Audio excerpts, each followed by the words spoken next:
Hi there, Jenna with Windy Hill Senior Center. I am creating a new Zoom tutorial for you to help guide you through how to sign on to Zoom.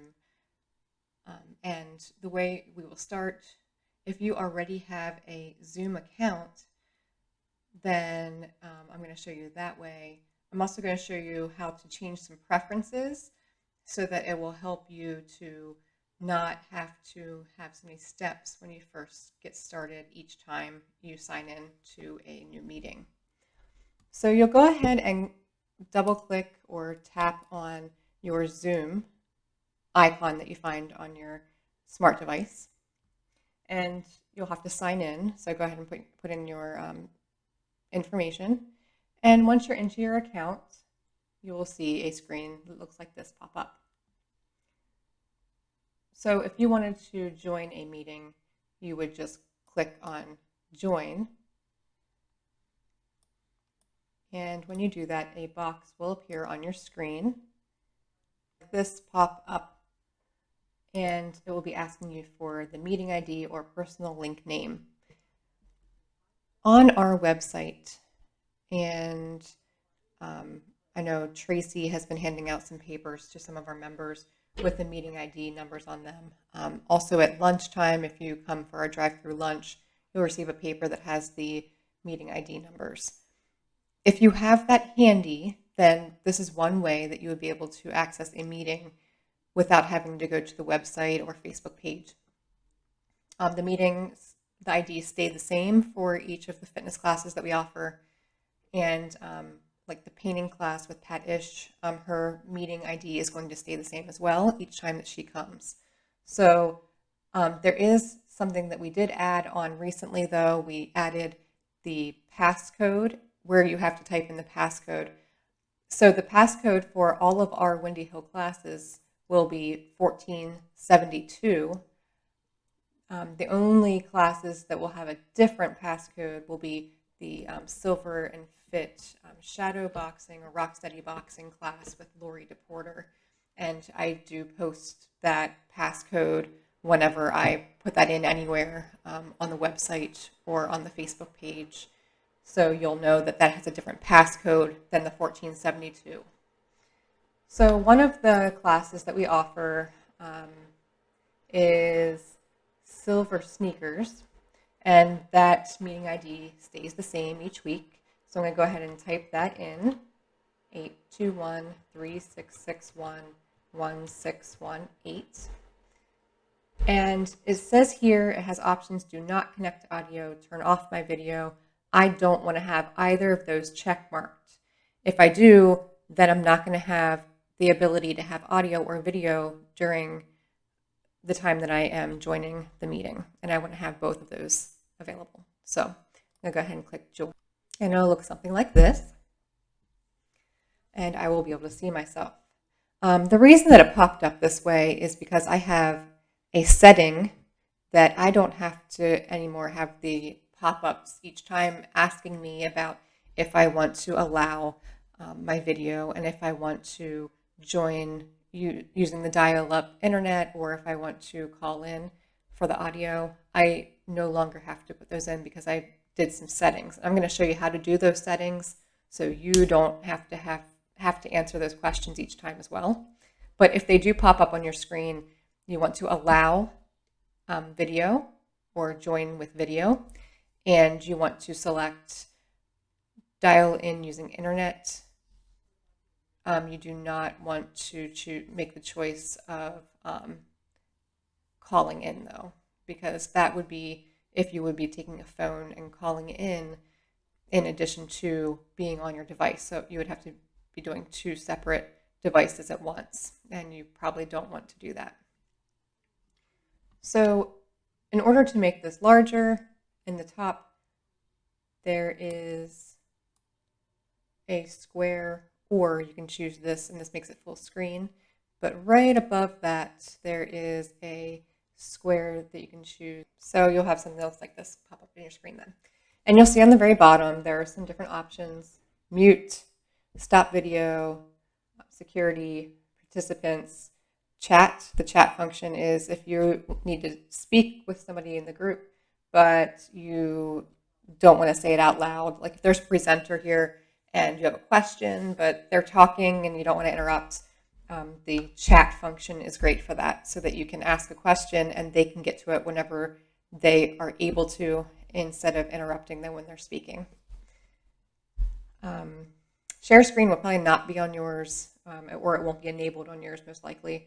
That would be used if you were sharing your screen, like you had something on your computer that you were sharing with everyone else.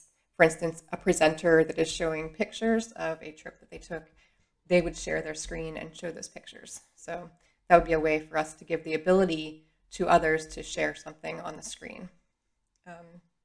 Record might not be an option on yours either. I'm not really sure. That would just be recording this video. And we don't usually do that without asking for your permission or letting you know that we're doing that ahead of time. Reactions, that would be if you wanted to clap or thumbs up or give a heart or laugh. There are some different emojis that pop up that you're able to choose from, and it'll pop up on the corner of your screen so everyone can see that. So if you are muted, you will see a red slash and it will say unmute. That means that you are currently muted and that we can't hear you. So sometimes when we set up meetings, we set it up so everyone who joins the meeting will automatically come in muted. That's just so that we don't have so many people talking at once, and to cut back on the feedback. Feedback will be maybe a loud noise that you'll hear that is like a very high-pitched noise that's really distracting and makes it difficult to hear. We try to avoid that by having people muted, so only the person who is speaking is unmuted. But if you want to talk, you can unmute that. Unmute yourself and make sure that there's no slash mark there. For stop video, if for some reason you have to go to the bathroom or you have to go somewhere else in your house and leave the video for a second, you can stop your video. And then whatever your icon is, or whatever profile picture or whatever you have chosen will pop up on the screen instead. Sometimes it's just your initial or something of that nature. But if you wanted to then go back and be seen again, you just click there and your video should pop right back up. Once you are done with the meeting, you just hit end or leave meeting, whichever option is on your screen. And then it will take you back out. I wanted to show you though, and how to make changes to them so that you're able to not have to push allow and call in using internet audio each time. So if you go to this settings button here in the top right corner, it looks like a gear, and it will look like this. Okay, this is your settings. This is where you go in to make changes to things. So if you go into video, you should be able to see a picture of yourself in here. Right now I have it set to a different way that you can't see it, but you can mirror your video. That means it would flip your screen so that if you have words, it would be the correct way, facing the correct way. You can adjust for low light. You can touch up your appearance.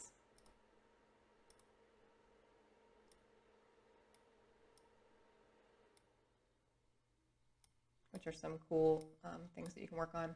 You can also turn off your video when joining a meeting, which you do not want to do. If you do that, then it will have your video off each time you go to join a meeting, and you'll have to go back in and make sure that you can be seen. You can make the choice to hide non-video participants. That would be people who get on but don't use their video. You can hide them so you don't see them. They don't take up any of the screen spaces on your screen, but then you can't see them at all, so you don't even really know that they're there. When you go over to audio, this one is how you can test to make sure that your speakers and your microphone are working. You can see how every time I talk, my microphone is picking up my levels of speaking. If that doesn't happen, then you might need to click on where this is here and choose one of the different options. Same as system might be the best option for you. That would be using whatever device that you're on. That is what your microphone would be picking up from. And same with the speaker. So you have the ability to suppress background noises if you'd like. So if you have a computer fan that you're trying to get rid of, or typing or dog barks that you're trying to get rid of, you can change that so you can't hear things in the background. And this one right here is one of the ones that's that you'll want to have checked. Automatically join audio by computer when joining a meeting. That way you don't have to remember to push that dial in or join using computer audio. That will automatically happen each time that you go to join a meeting. There are many other options in here that I'm not going to overly worry about at this point. The ones I wanted to show you were more with the audio and video. But once we get into this a little bit more and more advanced, then we can go into some of these other settings and play around with those. Okay. So the other way, if you want to get into a class and you don't have the Zoom app, I will be making another tutorial that you can view that is how you can use our website or Facebook page to access the Zoom links, and just click on them and they'll direct you right to the Zoom meeting. So if you have questions about this at all or need help, please do reach out. We are here to help you and support you through this. We know it's new to you, and we know we're very patient and we'll work with you to help you through this process. And any resources that we can give you, we will give you. We do have iPads to borrow if you're interested, to help you to access some of our Zoom programming and Facebook programming. So reach out if you need help, and we hope to see you on Zoom soon.